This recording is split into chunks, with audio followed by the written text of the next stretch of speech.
அவன் போய் பார்த்து ஒன்றுமில்லை என்றான். ஒன்றுமில்லை என்றான். நீ இன்னும் 7 தரம் போய் பாரு. இன்னும் 7 தரம் போய் பாரு. நீ ஒரு வாட்டி சொல்லிட்டு வந்து என்ன வந்து என்ன டவுன் பண்ணிடாத. 7 முறை போய் பார்த்துட்டா.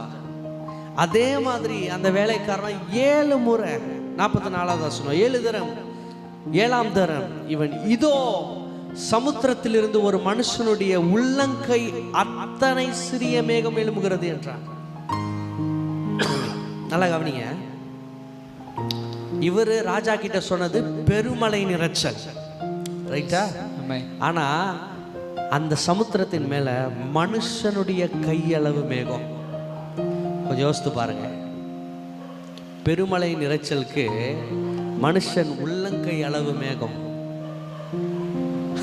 அப்போ அந்த வேலைக்காரன் யோசிச்சிருப்பான், ஐயோ நீ ராஜா கிட்ட என்ன சொல்லிட்டு வந்த? பெருமழை நிறைச்சல் சொல்லிட்டு வந்த. இப்போ ஃபார் எக்ஸாம்பிள் பெருமழை நிறைச்சல்லாம் ஒரு கடவுளுடைய கை அளவு மேகம் இருந்ததுன்னா கூட ஓரளவுக்கு ஓகேவா இருக்கும் பாருங்க. ஆனா இங்க மனுஷனுடைய உள்ளங்கை அளவு மேகம். இவ்வளோ நேரம் இல்லை இல்லை இல்லைன்னு கேட்ட சத்தத்துக்கெல்லாம் அமைதியா இருந்த எலியா அந்த உள்ளங்கை அளவு மேகம் இருக்குதுன்னு பார்த்த உடனே இவனுக்கு ஒன்று தெரிஞ்சிச்சு.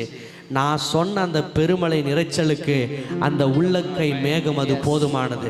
இந்த சாயங்கால வேளையில இந்த சத்தத்தை கேட்டுக்கொண்டிருக்கிற உங்களை பார்த்து சொல்றேன், ஆண்டவர் உங்களுக்கு என்னென்ன வாக்குத்தத்தத்தை தந்திருக்கிறாரோ அதற்கான அடையாளம் ஒருவேளை பெருசா இல்லாம இருக்கலாம். இந்த நாள் வரைக்கும் இந்த நொடி பொழுது வரைக்கும் இல்ல இல்ல இல்ல இல்ல இல்ல இல்லைங்கிற வார்த்தையை நீங்க கேட்டு கேட்டு துவண்டு போய் உடைந்து போய் உங்க விசுவாசம் குறைஞ்சு போய் உட்கார்ந்துருந்தீங்கன்னா நான் இன்னைக்கு உங்களுக்கு சொல்றேன், 7வது முறை ஒரு உள்ளங்கை அளவு மேகம் உங்க குடும்பத்துக்கு மேலாக, உங்க தனிப்பட்ட வாழ்க்கைக்கு மேலாக, உங்க சபைக்கு மேலாக, உங்க குடும்ப அங்கத்தினர்களுக்கு மேலாக நிற்கிறத நான் பார்க்கிறேன். அதை விசுவாசமா அறிக்கை செய்யுங்க. இந்த உள்ளங்கை அளவு மேகம் என் முழு குடும்பத்துக்கும் போதுமானது.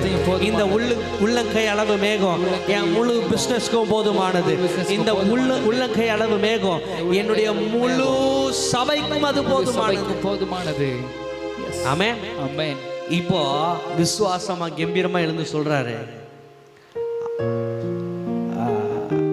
அப்பொழுது அவன் நீ போய் வேலைக்காரங்கிட்ட சொல்லி அனுப்புறாரு, ஆகாபை நோக்கி மழை உம்மை தடை செய்யாதபடிக்கு ரதத்தை பூட்டி போய்விடும் என்று சொல் என்றான். பாருங்க, உள்ளங்கை அளவு மேகம் தான் வந்திருக்கு சார். ஒரு ஒரு ஒரு ஒரு ஒரு ஒரு 5% ஒரு ரிசல்ட் தான் அவனுக்கு தெரிஞ்சிருக்காங்க. ஆனா இவர் கன்ஃபர்மேஷன் அவரே எடுத்துக்கிறார். என்ன ஒரு ஃபெய்த் தெரியுமா? இது நான் சொல்லி நடக்கல சார், இது ஆண்டவர் சொல்லியிருக்கிறார், அது என் வாழ்க்கையில நிச்சயமாய் நடக்கும். நீங்க எந்தெந்த காரியங்கள்ல ஒரு ஸ்டாக்னண்டான நிலைமையில, ஒரு பயத்துல, ஒரு உடைக்கப்பட்ட சூழ்நிலைமையில இந்த நாட்கள்ல பாத்தீங்கன்னா நம்ம நிறைய நெகட்டிவ்ஸை கேட்டு இல்லைன்றதை கேட்டு இது நடக்காதுன்னு கேட்டு முடியாதுன்னு கேட்டு உடஞ்சி தளர்ந்து போய் உட்கார்ந்துட்டு இருக்கீங்களா? ஆண்டவர் உங்களை பார்த்து சொல்றாரு, உன் விசுவாசம் பெரியது. இதுவரைக்கும் நீ பல்ல கடிச்சிட்டு நின்னல, இத்தனை இல்ல கேட்டோம், நீ ஆண்டவர் எனக்கு சொல்லியிருக்கிறார், நீ நின்னல. நான் சொன்னதை செய்யும் அளவு நான் உன்னை ஒருபோதும் கைவிடுவதில்லை. ஆமென். இவர் சொல்றாரு போய்விடும் என்று சொல் என்றான். இவர் வேலைக்காரங்கிட்ட சொல்லி முடிக்கிறதுக்குள்ள ஆண்டவர் எலியாவின் விசுவாசத்தை கனம் பண்ணுகிறார். ஆமென். அதற்குள்ளாக வானம் மேகங்களினாலும் காற்றினாலும் கருத்து பெருமழை உண்டாயிற்று. சார் இன்னைக்கு தைரியமா நின்னு சொல்லுங்க, என் கர்த்தர் எனக்காக எல்லாவற்றையும் செய்து முடிச்சிருக்கிறார். ஆமென் ஆமென். இது எப்படி இது வரைக்கும் கேட்டுட்டு இருந்த கேள்வியெல்லாம் விட்டுட்டு இன்னைக்கு தைரியமா நின்னு சொல்லுங்க, என் கர்த்தர் என் குடும்பத்துக்கு மேலாக ஒரு உள்ளங்கை அளவு மேகத்தை நிறுத்தி இருக்கிறார். அது போதும் சார், என் வாழ்க்கை முழுக்க செழிப்பா இருக்கும், என் வாழ்க்கை முழுக்க சுகமா இருக்கும். ஆமென். இப்ப பாருங்க, ஆகாப் ரதத்தை பூட்டி இஸ்ரேலுக்கு நேராக போறான். அடுத்த வசனம் சொல்லுது, கர்த்தருடைய கை எலியாவின் மேல் இருந்ததினாலே அவன் தன் அறையை கட்டி கொண்டு இஸ்ரேலுக்கு வருமட்டாக ஆகாபுக்கு முன் ஓடினான். இங்கே 2 கை சொல்லப்படுது. ஒன்று மனுஷனுடைய உள்ளங்கை, அது ப்ரொவிஷனை குறிக்குது. கர்த்தருடைய கை, அது அவர் நம்மை அழைத்ததையும் அவர் நம்மேல் வைத்திருக்கிற அபிஷேகத்தையும் ஆசீர்வாதத்தையும் குறிக்குது. சார், நான் உங்களை பார்த்து சொல்கிறேன், ப்ரொவிஷனை பார்த்து சோர்ந்து போய் உட்கார்ந்த நாட்கள் போய், ஆண்டவர் என் மேலே வைத்திருக்கிற அபிஷேகம், ஆண்டவர் என் மேலே வைத்திருக்கிற பிளஸிங், ஆண்டவர் என் மேலே வைத்திருக்கிற வாக்குத்தத்தம், அது எனக்கு முன்னாடி யார் ஃபாஸ்ட்டாக போனாலும் ஓகே சார். ஒருவேளை உங்கள் சகோதரன் உங்களை விட்டு முன்னாடி போயிருக்கலாம், உங்கள் சொந்த பந்தங்கள் உங்களை விட்டு நல்லா போயிருக்கலாம், உங்கள் சுற்றி இருக்கிற நண்பர்கள் உங்களை விட நல்லா வாழ்ந்து கொண்டிருக்கலாம். ஆனால் இன்னைக்கு உங்களை பார்த்து சொல்கிறேன் சார், கர்த்தருடைய கை உங்கள் மேலே இருக்கிறதுனால நீங்கள் அவர்களுக்கு முன்பதாக அவர்கள் ரதத்திலே ஓடுவார்கள், நீங்கள் கச்சையை கட்டி கொண்டு அவர்களுக்கு முன்பாக கால்நடையாய். கொஞ்சம் யோசித்து பாருங்களேன், ரதத்தில் ஆகா போகிறாரு, சடனாக ஸ்வங்கா எலியா போகிறார். யாராது அப்படின்னு கேட்கும்போது, சார் எலியா போய்கிட்டு இருக்கார் ராஜா அப்படின்னு சொல்லியிருப்பாங்க கூட இருக்கவங்க.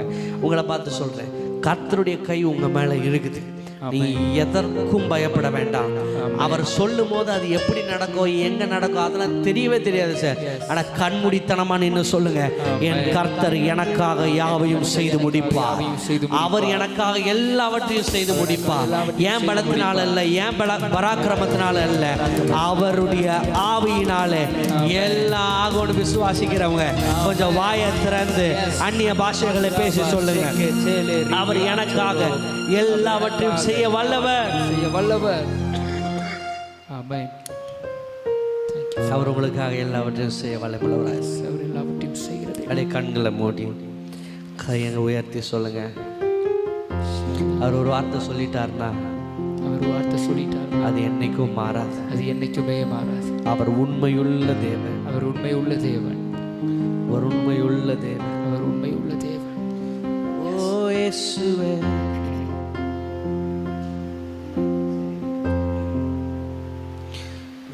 இயேசுவே,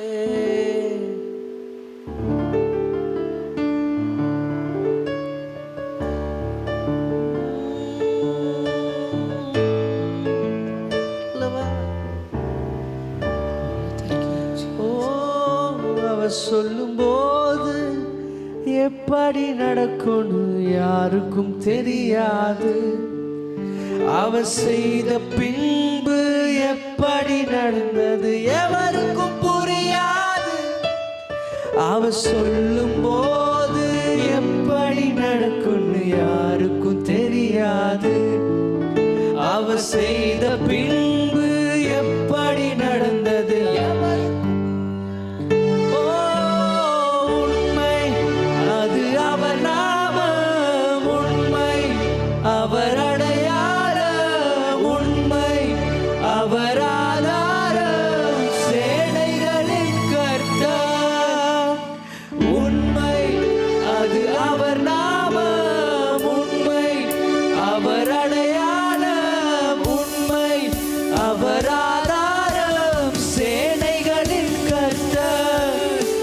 சொல்லும் போது எப்படி நடக்குன்னு யாருக்கும் தெரியாது, அவர் செய்த பின்பு எப்படி நடந்தது எவருக்கும் புரியாது.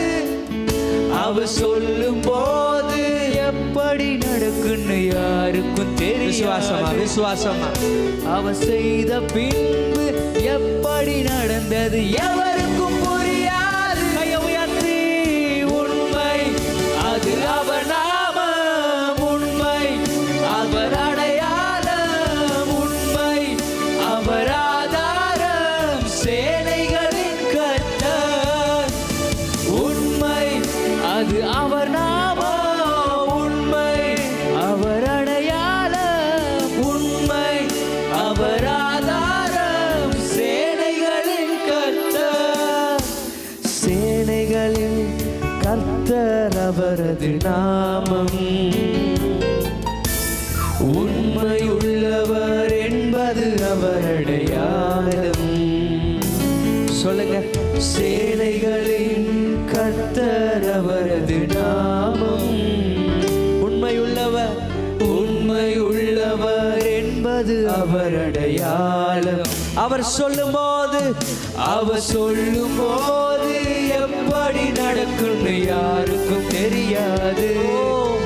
அவர் செய்த பின்பு எப்படி நடந்தது எவருக்கும் புரியாது.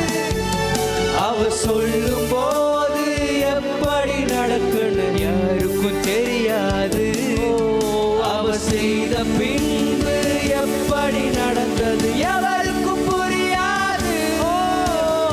உண்மை அது அவர் நாமம், உண்மை அவர் அடையாளம், உண்மை அவர் ஆதாரம், சேனைகளின் கர்த்தர்.